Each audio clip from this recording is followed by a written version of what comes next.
কৰে সেইবোৰ চাই ল'ব। তাৰপিছত যিবোৰ প্ৰেজেণ্টেশ্যনৰ যিবোৰ শ্লাইড, সেই শ্লাইডবোৰ কেনেকৈ বেলেগ বেলেগ থিম তাত এড কৰিব পাৰি, কেনেকৈ বেলেগ বেলেগ কালাৰ এড কৰিব পাৰি সেইবোৰ চাই ল'ব।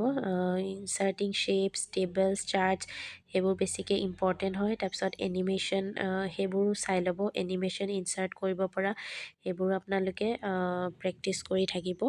আৰু আপোনালোকে ইয়াত স্কিল টেষ্টত মেইন হৈছে আপোনালোকৰ প্ৰেক্টিচ। ছ' আপোনালোকে আজিৰ পৰাই প্ৰেক্টিচ কৰা আৰম্ভ কৰি দিব, কাৰণ আপোনালোকৰ ইয়াত স্পীডটোৱে মেইনলি চাব। স্পীডটো যদি আপোনালোকে প্ৰেক্টিচ কৰি নাথাকে আপোনালোকৰ স্পীডটো নাহিব। So' don't waste your precious time. আপোনালোকে আজিৰ পৰাই এই এক্সেল, ৱৰ্ড, পাৱাৰ পইণ্ট এইকেইটা গোটেইকেইটা প্ৰেক্টিচ কৰিবলৈ আৰম্ভ কৰি দিয়ক। নেক্সট হৈছে ইণ্টাৰভিউ। ইণ্টাৰভিউত বেচিকেলি আপোনালোকৰ নামৰ মিনিং সুধিব। তাৰপিছত আপোনালোকে য'ত জন্মগ্ৰহণ কৰিছে জন্মগ্ৰহণ কৰা ঠাইৰ বিষয়ে আপোনালোকক সুধিব। তাৰপিছত আপোনালোকে যদি কিবা চাকৰি কৰি আছে, কৰ্মসূত্ৰে যদি আপোনালোকে মাজুলীত আছে, মই এক্সাম্পল দিছোঁ, তেনেহ'লে মাজুলীৰ বিষয়ে আপোনালোকে চাই যাব। তাৰপিছত আপোনালোকক সুধিব পাৰি আপোনালোকৰ হবিজৰ কথা। হবিজ আপোনালোকে যদি কয় কিতাপ পঢ়ি ভাল পাওঁ, তেনেহ'লে আপোনালোকক বহুত চান্স আছে যে ৰাইটাৰৰ বিষয়ে সুধিব পাৰে, কিতাপৰ বিষয়ে সুধিব পাৰে। ছ' এইবোৰো চাই যাব।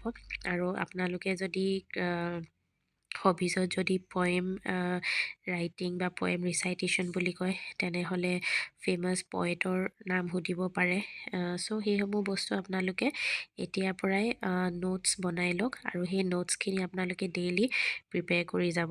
তাৰ উপৰি আপোনালোকৰ এডুকেশ্যনৰ বিষয়ে সুধিব পাৰে, যেনেকৈ আপোনালোকে কোন স্কুলত পঢ়িছিলে, কোন কলেজত পঢ়িছিলে, কলেজখনৰ কিবা ইম্পৰ্টেণ্ট কিবা, যদি তেওঁ কিবা ঐতিহাসিক কিবা কলেজ হয় সেনেকৈ ধৰণৰ প্ৰশ্ন সুধিব পাৰে।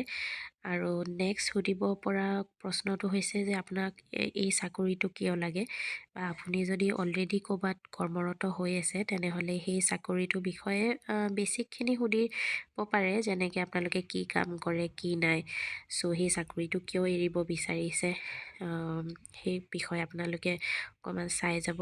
তাৰ উপৰি আপোনালোকে কাৰেণ্ট এফেয়াৰ্ছ অকণমান প্ৰিপেয়াৰ কৰি ল'ব, যেনেকৈ ইম্পৰ্টেণ্ট কাৰেণ্ট এফেয়াৰ্ছ অসমৰ এতিয়া ঝুমুৰ বিনন্দিনী হৈ গ'ল, এডভান্টেজ আছাম 2.0 হৈ গ'ল, সেইবোৰৰ বিষয়ে অকণমান চাই যাব।